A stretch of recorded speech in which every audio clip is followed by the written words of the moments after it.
আমরা 17 বছর কোন সুস্থ নির্বাচন করতে পারি নাই।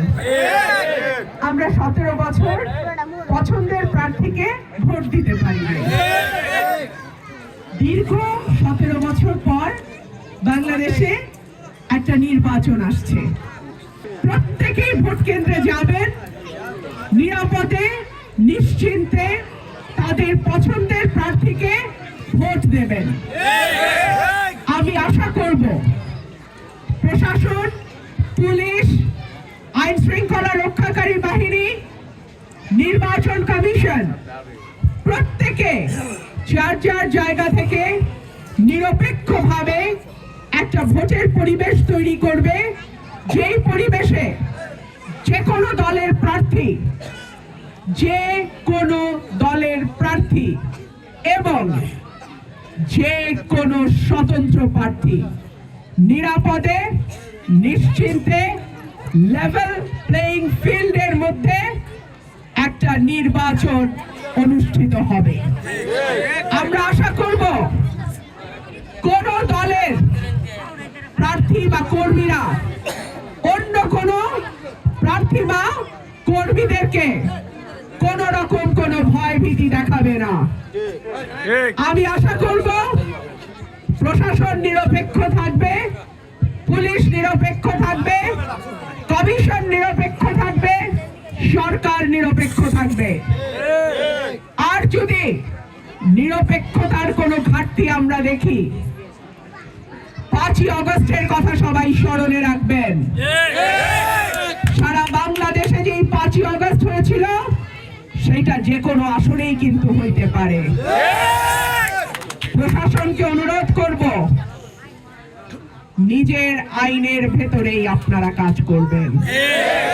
প্রশাসনকে অনুরোধ করব কোন প্রার্থীকে ডান চোখে আর কোন প্রার্থীকে বাম চোখে দেখবেন না। প্রশাসনকে অনুরোধ করব, বিনীতভাবে অনুরোধ করব, আইন সকলের জন্য সমান, আইনের প্রয়োগও যেন সবার ক্ষেত্রে সমান হয়। আমার প্রিয় ভাই ও বোনেরা, আপনারা দেখেছেন 17 বছর আমি মানুষের অধিকারের জন্য, ভোটের অধিকারের জন্য, মানুষের বাক স্বাধীনতার জন্য, মানুষের বৈষম্য কমিয়ে আনার জন্য, দুর্নীতি বন্ধের জন্য, লুটপাট বন্ধের জন্য সংগ্রাম করেছি। আপনারা দেখেছেন গত 17 বছর আমার বিরুদ্ধে 10টা মামলা হয়েছে। ডিজিটাল নিরাপত্তা আইনে মামলা হয়েছে, আবার 28 অক্টোবরের পর খুনের মামলাও হয়েছে। সুতরাং এই মামলা মাথায় নিয়েই সংসদে দাঁড়িয়ে আমি কথা বলেছি। এই মামলা মাথায় নিয়েই টেলিভিশনের টক শোতে আপনারা আমাকে সরকারের বিরুদ্ধে কথা বলতে শুনেছেন। এই মামলা হামলা মাথায় নিয়ে আমার বাড়ি ভাঙচুর হয়েছে, আপনারা দেখেছেন। যখন ছাত্র জনতার আন্দোলন ভীষণ রকম ভাবে সরকার চাইছে দমন করতে, 2024 সালের অগাস্ট মাস 1 তারিখ, 2 তারিখ, 3 তারিখ, 4 তারিখ, 5 তারিখ আমি কোথায় ছিলাম? আমি রাজপথে ছিলাম।